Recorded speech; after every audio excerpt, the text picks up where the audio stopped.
I'm Ewan McLeod. So I originally came from Christchurch, was born in Christchurch in 1956. My work, it's pretty much about the relationship of a figure in an environment, but I want that relationship to feel energised and I want it to feel as if it's in flux. So I want that figure to be exploring the environment and finding its place in that environment.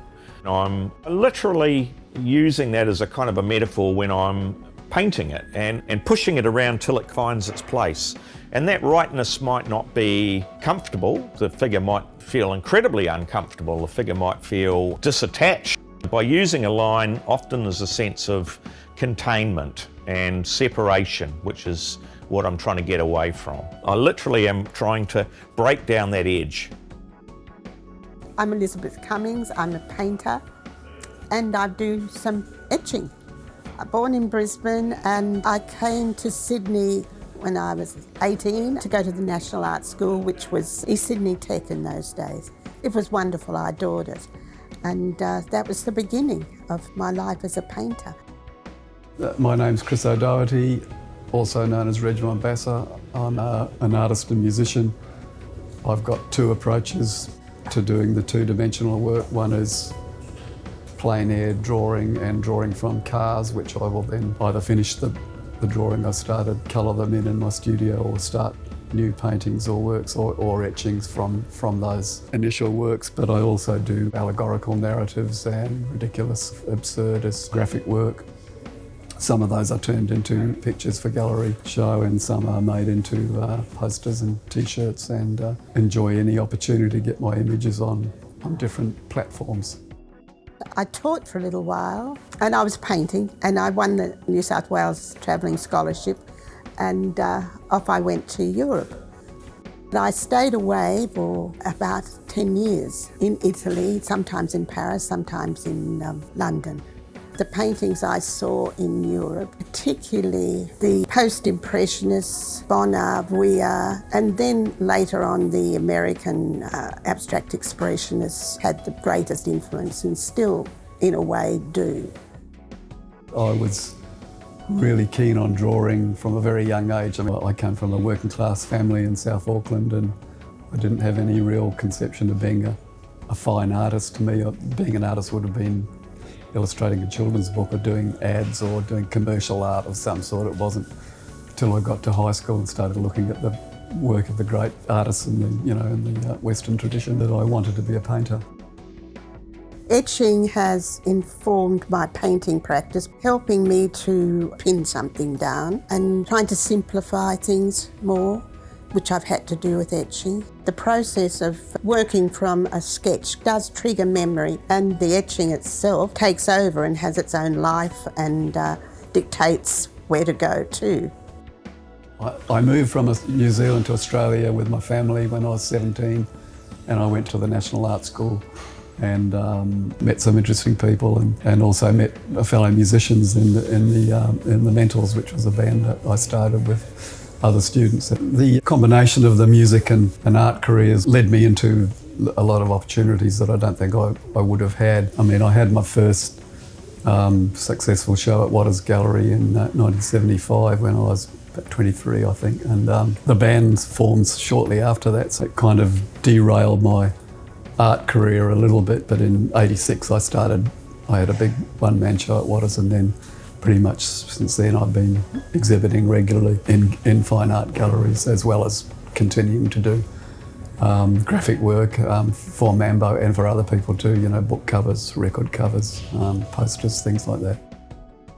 The decision making, whether it's a painting or an etching, it's a very intuitive process, and I love being surprised when I'm working. I want to have the unexpected, to be pushed into another direction. I'm looking for that. It doesn't always happen, of course. One repeats oneself endlessly. You come up with similar solutions all the time. One of the benefits of working in the Cicada printmaking studio is the collaborative process. I really enjoy the dialogue that happens between the students and me.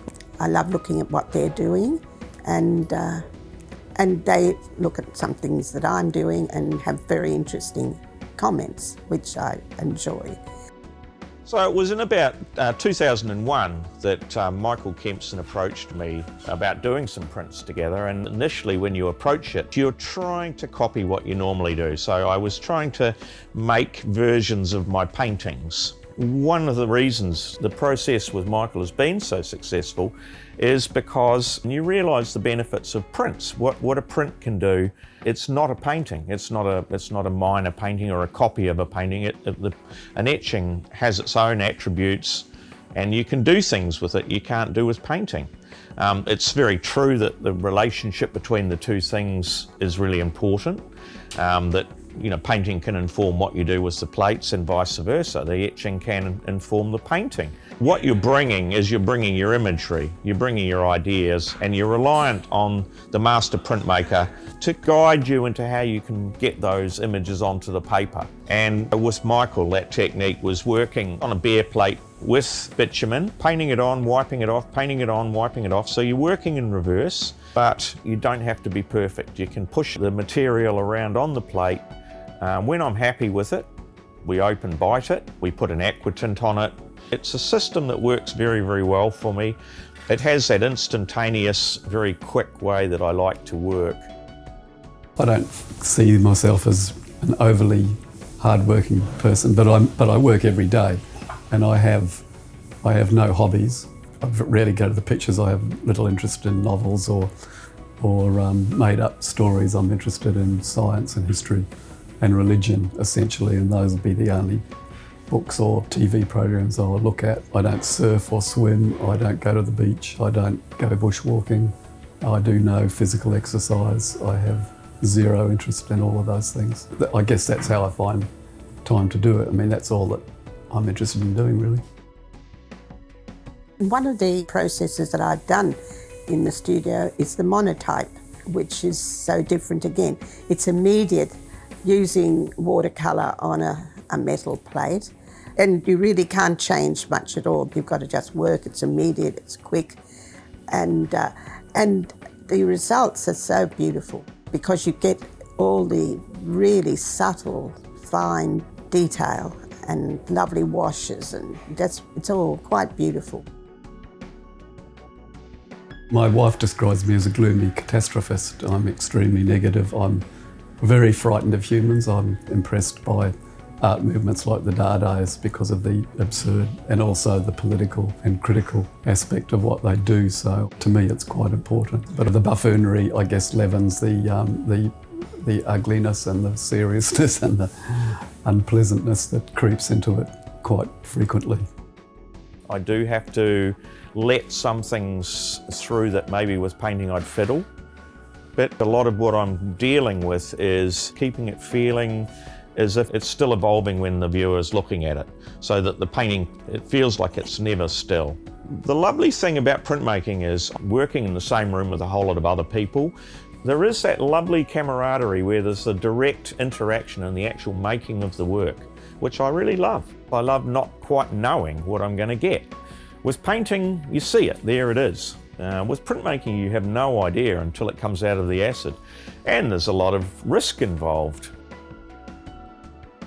My first experience with printmaking was with Michael Kempson at Meadowbank Tech in 2001. I was translating the subjects that interested me into a very different medium. With etching, one has to try and commit oneself to the image. I always had to change things. I love the quality of etching. I love the line and aquatint. Michael introduced me to so many different ways of getting texture and surface, and so totally different from painting. It's not immediate. You play with the plate, you really don't know what you're going to get until you get a proof, and then when you get the proof, you start playing with it. Interestingly enough, one of the first prints we did was probably one of the most complicated. You know, we started off with a 3-colour print, and the combination of those plates gives you an incredibly complicated feel, a very brightly coloured work. So that was kind of an interesting way to start it, but probably more technical than I'm comfortable with maybe, but the technical side of it just doesn't interest me at all. I actually like to hand that over to someone else. And of course the additioning of the print. I love the way Michael does it here with the students, where the students are actually looking at the way we work, but it's actually a lovely break from the studio where you're kind of on your own, and it's kind of nice, like being a kid again, maybe having a bit of a play. I started working with Michael Kempson doing etchings around 2001, and we started out at Meadowbank Tech, then shifted to UNSW Art and Design. It's a semi-collaborative process with Michael really, because he will often look at some of the images you've made previously and suggest something along the lines of that, and then it's a matter of deciding what process to use. So it's very much a collaborative process, coming here and mixing with the students and seeing what the other guest artists are doing has influenced or inspired me at times. Doing etchings has led me to probably do things that I probably wouldn't necessarily have done if I was just in my own studio. Painting is a solitary business, and so I really enjoy the camaraderie of the studio. Some things work well, others not. Yeah, I've had a few disasters lately, but when it works, it feels good. Yes. I've enjoyed etching for all these years, and I certainly hope to continue it, because I think there are still so many possibilities, and I think etching as a medium has a wonderful history. It's been around for a long time, and everybody has a different way with etching, and Michael is brilliant at encouraging each individual to find their own way with the process.